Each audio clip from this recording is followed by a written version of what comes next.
This is part 2 of the Earth's atmosphere topic in GCSE AQA chemistry.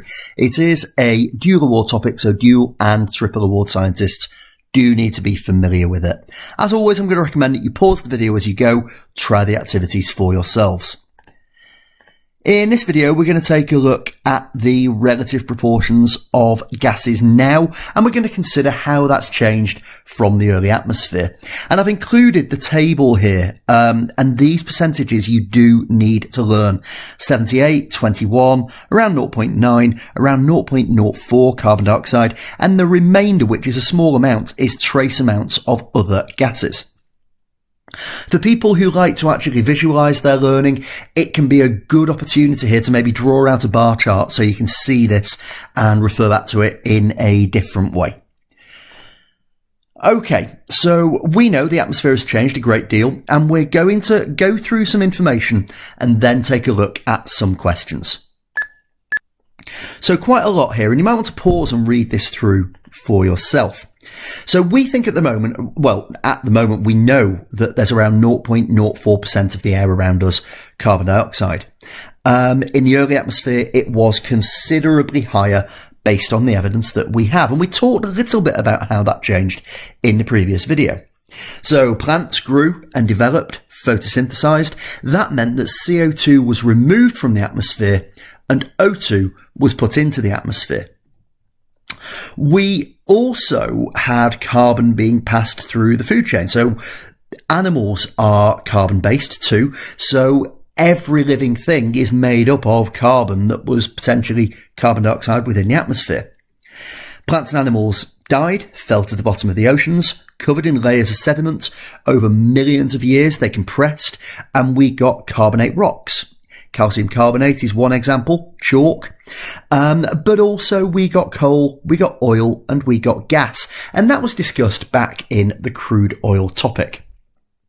And finally, the carbon dioxide that was in the atmosphere dissolved into the oceans. There it may have reacted with metal oxides in the water to form insoluble carbonates that fell to the bottom of the seabed. Still more information before we answer the questions. For around 200 million years, the CO2 in our atmosphere hasn't changed much. We've got the carbon cycle. We've just spoken through lots of the carbon cycle there. We are seeing slight increases at the moment, but slight increases having quite a significant impact. And we're going to talk more about that in later videos within this topic. But the ammonia that was present in the early atmosphere, we actually know now that that reacted with oxygen, and that made nitrogen, diatomic, N2, and water, and methane in the early atmosphere reacted with oxygen to make carbon dioxide and water. The same equation as we saw in the combustion of alkanes topic. So some questions for you. Have a think about these. So what's happened over the last few 100 million years? Well, carbon dioxide has decreased over 200 million of years. We think it was quite static, but it's decreased significantly from its initial values. The oxygen has increased, and that's because we have got plants that evolved, that photosynthesized, that produced oxygen that went out into the atmosphere.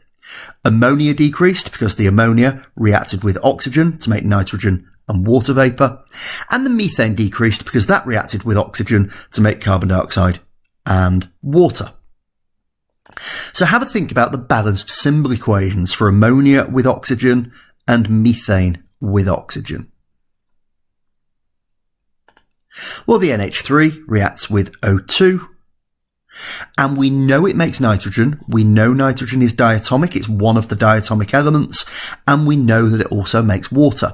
We then need to balance it. I'm going to balance this by looking at the fact I've got 3 hydrogens here, 2 hydrogens here. So what's the lowest common denominator? It's 6. So 2 NH3, 3 H2O. I've also balanced my N's. I've got 2 on the left and 2 on the right. Now I've got 3 oxygens on the right. I need 3 over here. I do that by adding 1.5 O2. And then write a balanced symbol equation to show methane with oxygen. This was done in the crude oil topic, combustion of crude oils, following the rule of Cho, balance the carbon, balance the hydrogen, balance the oxygen. So 1 carbon, balanced. 4 hydrogens, 2 hydrogens, I need 2 H2O. Because I need 2 H2O, that means 4 oxygens on the right, so I need 2 O2 as well. So what were the common ways that carbon was removed from the early atmosphere? We spoke about these at length in the comprehension that we read earlier. Could have been trapped in carbonate rocks like chalk, calcium carbonate. Could have been trapped underground in fossil fuels formed over millions of years. It could have dissolved in the oceans, and we also know that in the oceans it reacted with insoluble metal oxides to make metal carbonates that fell to the bottom of the ocean.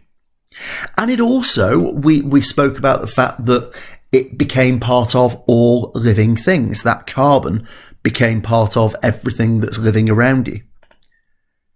Nitrogen volumes have not really changed. Why? And the clue was in there. It did say it. Nitrogen is a very unreactive gas. So once it has formed, it's likely to stay in the atmosphere unreacted. We are going to see examples where nitrogen reacts with oxygen in a car engine to make nitrous oxides, and the same reaction happens in lightning. But apart from that, reactions are very, very rare. That takes us to the end of this video. Thank you for listening, and goodbye.